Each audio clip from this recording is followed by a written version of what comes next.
là từ lúc anh cất lên mấy câu vô tình, nói ra hết tâm tư của mình rằng anh ước tình yêu đẹp như ngày xưa.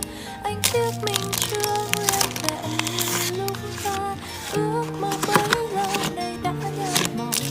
Giờ riêng mình em trốn chạy thương đau, anh quay lưng đi tìm niềm yêu mới, mặc em bơ vơ đợi bình yên tới bên đời.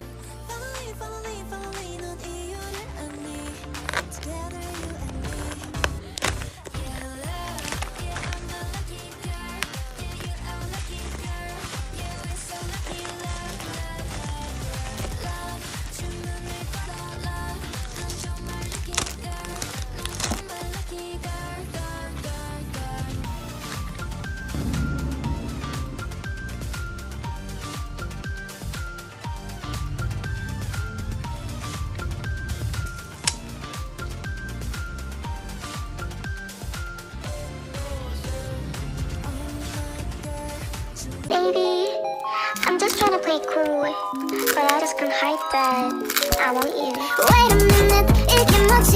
내 심장 위에 랩들 자꾸만 껴.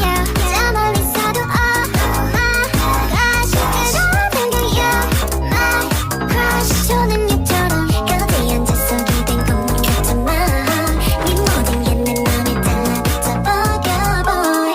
니네 니들 인정할게. This time I want.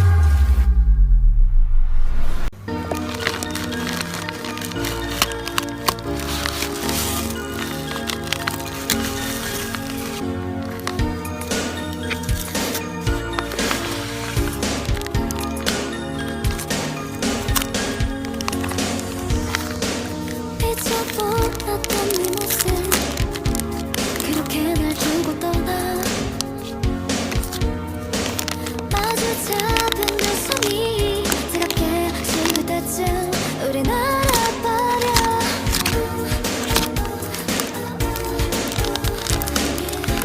내가 만을 지금 내가 만을 다시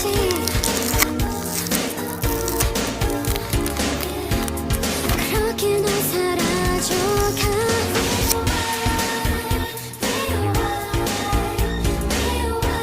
내가 거꾸로 흘러 흐를수록 아름다워. Em đang cười tươi thì coi như là em đã đê mê. Anh mong ngày mai khi ta tỉnh, ta vẫn say sưa nhau như thế.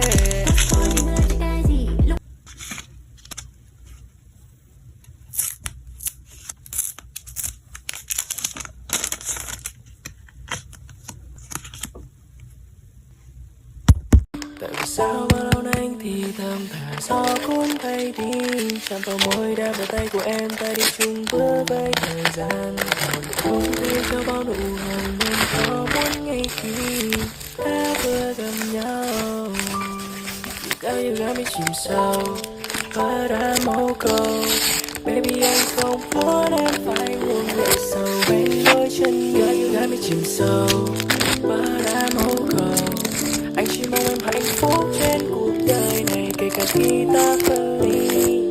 Cơn đau nó kéo anh gục ngã, chẳng thể vui khi chân lê bước đi về nhà. Trắng xóa khi bầu trời không em, ấm áp đang vơi dần ở trong đêm, ngọt đắng vừa. Bà bói em nói giùm anh một xíu thôi, người ta nói anh là tổng tài mà nó quay nói chuyện một mình rồi kìa. Rồi em trả lời nhưng mà đừng quay yêu đúng không? Rồi kìa. Ảnh có thiệt có mấy cái gì ơi, em quen ảnh thật lâu, em quen ảnh lâu rồi á. Em thương ảnh lắm á, em không có nói dối gì hết á, mấy chị không tin cho mấy chị kỳ quá vậy. Đó mấy bạn thấy chưa, người ta quen mình thật lòng nha, chứ không phải mình nói chuyện một mình nha. Đâu em nói lại lần nữa coi bà bói. Dạ đúng rồi, mấy chị không tin thì kệ mấy anh chị, nhưng mà